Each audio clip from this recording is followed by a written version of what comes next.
নুরুল ইসলাম অলুপুরি সাহেব বক্তব্য রাখছেন। يحمل هذا العلم من كل خلف ينفون عنه تحريف الغالين وانتهال المبطلين وتعطيل الجاهلين كما قال عليه الصلاة والسلام. বর্তমান মহাসম্মেলনের শ্রদ্ধেয় সভাপতি জাতির দিশারি হযরত উলামায়ে কেরাম দাওয়াত ও তৌহিদের সাথী ও সর্বস্তরের মুসলমান ভাইয়েরা, আমাদের ভারত উপমহাদেশে খ্রিস্টীয় 17 শতাব্দীর শেষ নাগাদ মুঘল শাসন আমলে লক্ষ লক্ষ মাদ্রাসা ছিল। 17 শতাব্দীতে খ্রিস্টানেরা চলে বলে কোলে কৌশলে আমাদের উপমহাদেশের শাসন ক্ষমতা জবরদখল করে নিয়ে গেছিল। শাসন ক্ষমতা জবরদখল করে নিয়ে গিয়ে অত্যন্ত কৌশলের মাধ্যমে উপমহাদেশের লক্ষ লক্ষ মাদ্রাসা বন্ধ করে দেয়। এমন অবস্থায় কলিকাতা এলাকার মুসলমানেরা ইংরেজ সরকারের কাছে অন্তত কলকাতা শহরে একটি মাদ্রাসা সরকারি খরচে প্রতিষ্ঠা করে পরিচালনার আবেদন করেছিলেন। এর এই প্রেক্ষিতে ইংরেজ সরকারের পক্ষ থেকে লর্ড ওয়ারেন হেস্টিংস 1781 খ্রিস্টাব্দে কলকাতা আলিয়া মাদ্রাসা প্রতিষ্ঠা করে দিয়েছিল। পরবর্তীতে শাহ আব্দুল আজিজ মুহাদ্দিস দেহলভী রাহমাতুল্লাহি আলাইহির ঐতিহাসিক বিপ্লবী ফতোয়ার ভিত্তিতে সারা উপমহাদেশের 10 কোটি মুসলমান একসাথে ইংরেজ সরকারের বিরুদ্ধে মুক্তিযুদ্ধে ঝাঁপিয়ে পড়েছিল। সেই যুদ্ধে কলিকাতা আলিয়া মাদ্রাসা পড়ুয়া আলেমরা অংশগ্রহণ করার কারণে ইংরেজ সরকার বহুমুখী চক্রান্তের মাধ্যমে আলিয়া মাদ্রাসাকে 12টা বানিয়ে দেয়। এর মধ্যে একটি চক্রান্ত হল মুক্তিযুদ্ধে অংশগ্রহণ করার অপরাধে ইংরেজ সরকার কলকাতা আলিয়া মাদ্রাসার সিলেবাস থেকে হাদিস তাফসীরের কিতাব বহিষ্কৃত করে দেয়।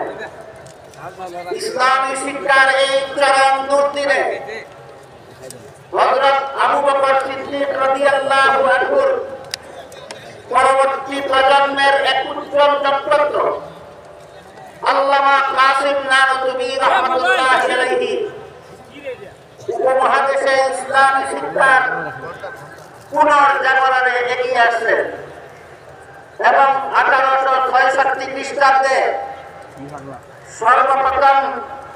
সর্বপ্রধান কওমি মাদ্রাসা দারুল উলুম দেওবন্দ মাদ্রাসা প্রতিষ্ঠা করেন। দারুল উলুম দেওবন্দ মাদ্রাসার অনুসরণে বর্তমানে বাংলাদেশে প্রায় 25,000 কওমি মাদ্রাসা পরিচালিত। 40,000 বর্তমান বাংলাদেশে 40,000 কওমি মাদ্রাসা পরিচালিত হচ্ছে। এই সমস্ত মাদ্রাসায় দারুল উলুম দেওবন্দ মাদ্রাসার অনুসারী। দারুল উলুম দেওবন্দ মাদ্রাসা হল সর্বপ্রথম কওমি মাদ্রাসা, সর্বপ্রধান কওমি মাদ্রাসা এবং সমস্ত কওমি মাদ্রাসার মডেল। এই সমস্ত কওমি মাদ্রাসা জাতীয় এবং আন্তর্জাতিক পর্যায়ে যত অবদান রেখেছে এর মধ্যে একটা উল্লেখযোগ্য অবদান হল দারুল উলুম দেওবন্দ মাদ্রাসার শিক্ষাপ্রাপ্ত উজ্জ্বল নক্ষত্র হযরত আল্লামা ইলিয়াস রাহমাতুল্লাহি আলাইহি বিশ্বজোড়া তাবলীগী জামাতের ব্যবস্থা করেছেন। এই তাবলীগী জামাত বর্তমান সারা বিশ্বে পরিচালিত এই তাবলীগী জামাত হযরত ইলিয়াস রাহমাতুল্লাহি আলাইহির প্রতিষ্ঠিত।